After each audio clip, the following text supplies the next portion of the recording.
नाक का बहना, और ऐसे बहना कि आपका दिमाग ठिकाने लग जाए। इसके साथ साथ बुखार, छींके आना, खांसी आना, चिड़चिड़ापन, भूख ना लगना और पूरे जिस्म में तकलीफ। चांसेस हैं कि आपको वायरल इन्फेक्शन हो रहा हो। और वायरल इन्फेक्शन को पहचानने में अक्सर लोग बहुत गलती करते हैं, जिसकी वजह से बड़ा नुकसान उठाते हैं। तो वायरल इन्फेक्शन को कैसे पहचाना जाए, उसका इलाज कैसे होता है और एंटीबायोटिक देना क्यों गलत है, आज की वीडियो में जानते हैं।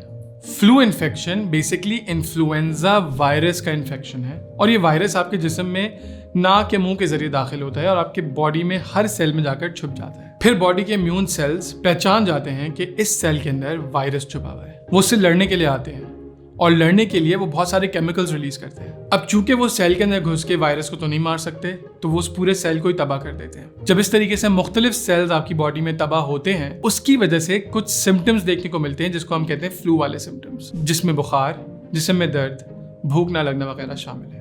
अभी कुछ टाइम के लिए वीडियो को पॉज कर लें और एक इम्पॉर्टेंट बात सुन लें। कभी ऐसा महसूस किया है कि आपको फौरी तौर पर हेल्थ एडवाइस चाहिए, लेकिन फौरी तौर पर किसी डॉक्टर से कांटेक्ट ना हो पा रहा हो? किया ही होगा, लेकिन अब ऐसा नहीं होगा, क्योंकि मेरी सेहत के इंस्टेंट कंसल्टेशन फीचर के जरिए आप कभी भी कहीं भी अपने फोन के जरिए पाकिस्तान के जाने माने डॉक्टर से कनेक्ट कर सकते हैं to get instant answers for your health problems and your worries.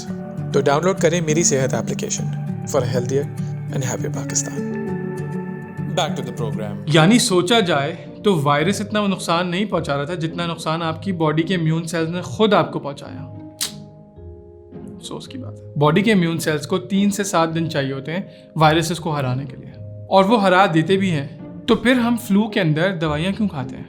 Viral infection के अंदर जो दवाइयां खाई जाती हैं वो वायरस को मारने के बिल्कुल काम नहीं आती। जब भी दवाइयां काम नहीं आती हैं तो फिर इस्तेमाल क्यों करते हैं, समझाता हूँ। इस किस्म के ट्रीटमेंट को हम सपोर्टिव ट्रीटमेंट कहते हैं। सपोर्टिव ट्रीटमेंट का मतलब है कि जब आपके इम्यून सेल्स वायरसेस को तबाह कर रहे हैं तो ये दवाइयां उनको सपोर्ट फराहम करती है। अब आप पूछेंगे किस किस्म का सपोर्ट? तो याद करें कि हमने बात की थी कि इम्यून सेल्स कुछ केमिकल्स रिलीज करते हैं जिसकी वजह से बुखार, जिस्म में दर्द, नज़ला वगैरह होता है। ये सपोर्टिव ट्रीटमेंट उस केमिकल के रिएक्शन को दबाता है, यानी पैरासिटामोल बुखार और जिस्म के दर्द को कम करती है, जबकि एंटी एलर्जीज नाक के बहने को रोकती है। नोट करें कि इस ट्रीटमेंट के अंदर मैंने कहीं एंटीबायोटिक्स का जिक्र नहीं किया। इसकी एक वजह है, एंटीबायोटिक्स बैक्टीरिया के खिलाफ काम करती है। क्योंकि हमारी बॉडी के इम्यून सेल्स बैक्टीरिया को आराम से नहीं मार सकते, इसलिए हमें एंटीबायोटिक की जरूरत पड़ती है। एंटीबायोटिक मुख्तलिफ तरीकों से बैक्टीरिया को कत्ल करते हैं, लेकिन अक्सर लोग इनको इन्फ्लुएंजा वायरस वायरल इन्फेक्शन के अंदर इस्तेमाल करते हैं। पहली बात तो यह कि इससे कोई फायदा नहीं है, ये वायरसेस के खिलाफ तो काम करती ही नहीं है। और दूसरी बात यह कि इससे नुकसान है। अगर हम ऐसे ही शुगल में एंटीबायोटिक्स का इस्तेमाल करेंगे तो हमारे अंदर मौजूद बैक्टीरिया रेजिस्टेंट हो जाएंगे। वो इस तरह की चीज़ें अपना लेंगे कि वो आइंदा वो एंटीबायोटिक उनके ऊपर काम ना करे। और अगर खुदा ना खास्ता कभी कोई बैक्टीरियल इन्फेक्शन हो जाता है तो वो एंटीबायोटिक बिल्कुल यूजलेस हो जाएगी। ऐसी सिचुएशन के अंदर आपको एंटीबायोटिक की तासीर को बढ़ाना पड़ेगा, एक और ख़तरनाक किस्म की एंटीबायोटिक यूज़ करनी पड़ेगी। और अगर ये ऐसे ही चलता रहा तो एक एक करके आपके पास सारे ऑप्शंस ख़त्म हो जाएंगे। दुनिया में आज एंटीबायोटिक रेजिस्टेंस एक बहुत बड़ा मसला है।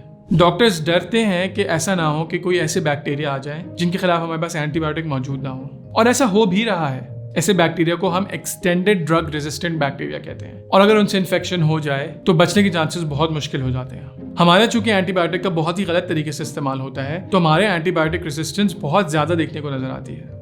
अगर आपको वायरल इन्फेक्शन है, यानी फ्लू वाले सिम्टम्स, जिस्म में दर्द, लो ग्रेड फीवर यानी 101-102 के दरमियान, तो बगैर डॉक्टर के मशवरे के एंटीबायोटिक्स का इस्तेमाल ना कीजिए। बैक्टीरियल इन्फेक्शन की अपनी अलग सी फील होती है। उसमें थोड़ा सा हाई ग्रेड फीवर होता है, जिधर तकलीफ हो रही होती है, जिधर इन्फेक्शन होता है उधर बहुत जोर का इन्फेक्शन होता है, बहुत तकलीफ होती है। अगर नज़ला जुकाम खांसी साथ में है तो बलगम के अंदर रंग होता है, खून हो सकता है, ग्रीन कलर का हो सकता है, येलो कलर का हो सकता है। और फिर सबसे बेहतरीन तरीका CBC। अगर CBC के अंदर वाइट ब्लड सेल के काउंट बढ़े हुए हों और उसके साथ साथ न्यूट्रोफिल्स भी बढ़े हुए हों तो इसका मतलब है कि ज़्यादातर चांसेस हैं कि ये बैक्टीरियल इन्फेक्शन है। बगैर कंफर्म किए कि ये बैक्टीरियल इन्फेक्शन है या बगैर डॉक्टर को दिखाए एंटीबायोटिक्स का इस्तेमाल ना कीजिए। ऐसा ना हो कि एक दिन किसी ऐसे बैक्टीरिया से इन्फेक्ट हो जाएं जिसका कोई एंटीबायोटिक मौजूद ही ना हो। अगर ये वीडियो पसंद आई है तो लाइक का बटन दबाएं। कोई सवाल मौजूद हो तो कमेंट में जिक्र करें।